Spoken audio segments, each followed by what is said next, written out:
তো আপনি যদি না বুঝেন আপনি রাজনীতি করতে আসছেন কেন? সারা জীবন রাজনীতি করলেন, এখন এসে আপনি বুঝেন না যে আপনার ঘাড়ের উপরে চাপিয়ে দেওয়া হচ্ছে। আমাদের সরকারি যে রাষ্ট্রীয় যে টাকাগুলো আছে সেগুলো গত 15 বছরে লুটেরেরা ব্যাংকের মাধ্যমে, শেয়ার মার্কেটের মাধ্যমে, এমন কোনো মানুষ ছিল না যার পকেটের টাকা কাটা হয় নাই। আর এই সকল টাকাগুলা বিভিন্ন বাড়িদারা থেকে শুরু করে দেশের বিভিন্ন জায়গায় তারা লুকিয়ে রেখেছে, আর এগুলার নব্য পাহারাদার সেজেছে বিএনপি। এখন অনেকে কাজ শুরু করেছেন যে আইন আদালত এগুলো কিভাবে নতুনভাবে আমরা গঠন করতে পারি। তো এই গঠনের জন্যই কিন্তু জুলাই সনদে একটা উদ্যোগ নেওয়া হয়েছিল। এই উদ্যোগটা নেওয়ার পরে আলোচনা আসছে এটা নাকি তারা বুঝে না। তো আপনি যদি না বুঝেন আপনি রাজনীতি করতে আসছেন কেন? সারা জীবন রাজনীতি করলেন, এখন এসে আপনি বুঝেন না যে আপনার ঘাড়ের উপরে চাপিয়ে দেওয়া হচ্ছে।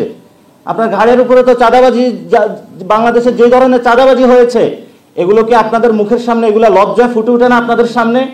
বৃদ্ধ বয়সে এসে আপনি এই ধরনের কথা বলা বাংলাদেশের মানুষকে বৃদ্ধাঙ্গুলি দেখাচ্ছেন আপনারা। আমরা বাংলাদেশে একটি বৈষম্যহীন অর্থনীতির কথা বলেছি। অর্থনৈতিকভাবে আমরা বিপর্যস্ত।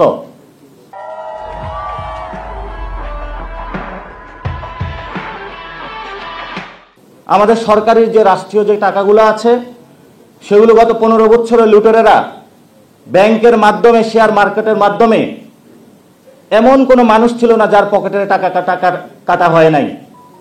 আর এই সকল টাকাগুলা বিভিন্ন বাড়িদারা থেকে শুরু করে দেশের বিভিন্ন জায়গায় তারা লুকিয়ে রেখেছে, আর এগুলার নব্য পাহারাদার সেজেছে বিএনপি।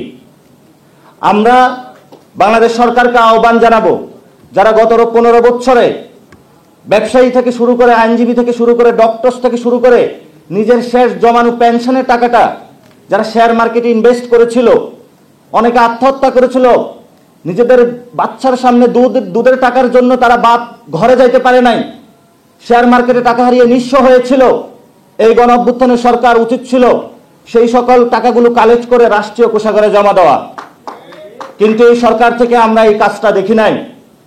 বর্তমানে যিনি অর্থমন্ত্রী থেকে শুরু করে যারা উপদেষ্টা হয়েছেন, আমরা তাদের উপরে অনেক আস্থা করে তাদেরকে এই সরকারে বসিয়েছিলাম, কিন্তু তারা আমাদেরকে একটা লাড্ডু ধরিয়ে দিলেন।